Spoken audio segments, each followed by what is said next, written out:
Welcome back to our Love Your Heart show. And as we've been talking with these doctors today, you've really probably come to understand that prevention is key. So we have Nicole live at the Cleveland Clinic with more information on the preventative side of things. Nicole, good morning.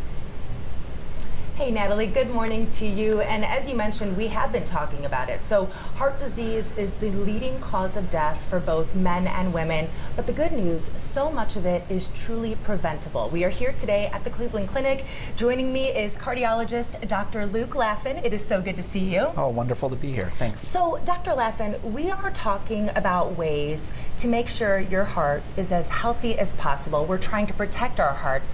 What are some easy tips and tricks that people can do right away to prevent heart disease and in some cases prevent heart attacks? Yeah, really it's a three-pronged approach, right? Lifestyle, so which includes exercise and diet, and then medications. Okay. So understanding if you need medicines by talking with your doctor, but then some very simple lifestyle things that we can do, right? Trying to get a minimum of 150 minutes a week of some walking or some brisk walk, light jog can be really helpful. And then making those healthy dietary choices as well, avoiding the processed foods, those things. You know, we also know that obviously genetics plays such a big role, and sometimes you think, well, I'm already predisposed to this. What difference will it make if I change my lifestyle? But making those small steps in your life truly can have a significant impact. It definitely can. I mean, I see patients that come in and they say, my dad had a heart attack in their 40s and I really want to avoid that. And they're already in their 60s and they have avoided that, right? But then we have to potentially add medicine on top because there are some genetic factors that can play a role. But if you're doing the bulk of the exercise and physical activity, that sets the base of the pyramid, which we build upon. Okay, so we're talking about exercise, we're talking about eating right, we're talking about eliminating certain things from our lifestyle.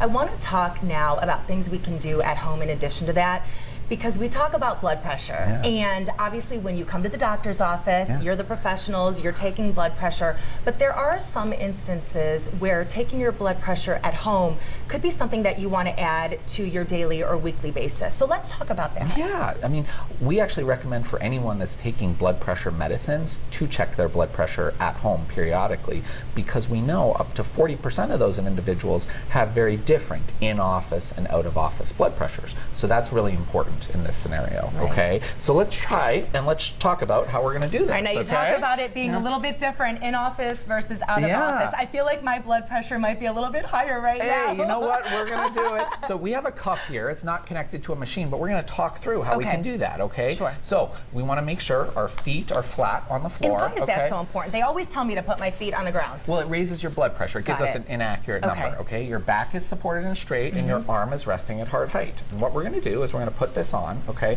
And this is what you want to do at home, okay? And oftentimes, and then what we recommend is patients sit for between 3 and 5 minutes, okay? Not smoking or on your phone or anything like that. And then they press the button on the machine, okay? Which will be connected here. And we oftentimes recommend checking 2 or 3 consecutive readings, okay? And most of the time we throw out the first one, average the next 2. So when you're looking to purchase a blood pressure cuff and system for at home, are there certain things to look out for, or is it pretty typical across the board whether you're getting it from this store, that store, it's this brand, that brand? Yeah, I mean, most are generally pretty good. We want to look for an upper arm cuff in particular, okay? Wrist ones are less accurate, except if you're real young, sometimes you can get away with that, okay?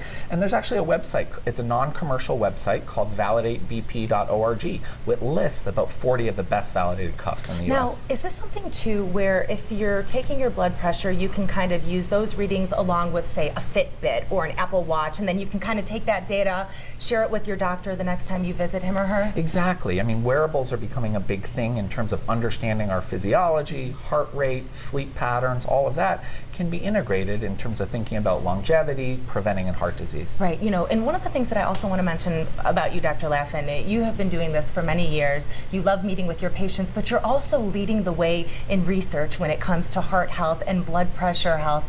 Is there anything that you can share with us at this point? Well, I think we're really excited about potentially even some one-and-done therapies, gene editing, screening for things like cholesterol and blood pressure. And we're going to start those studies at the Cleveland Clinic within about the next 6 to 8 months. So it's exciting times. I love that because you're always pioneering new things, you're always learning new things, and then you're able to really take care of your patients and be as informed as possible. I want to thank you so much. It has been such a pleasure meeting with you and learning so much. So the big takeaways: we need a healthy lifestyle. It's okay to get the blood pressure systems. It's okay to do it at home and make sure your feet are not crossed, right? That's right, exactly. Thank you so much. And of course, for more information, you can log onto the website you see on your screen. But coming up in the next hour, we're talking about healthy lifestyles all hour long. We're going to give you some tips and tricks on the healthiest foods that you can eat that are good for your heart. So stick around. We have more New Day Cleveland coming up after this break.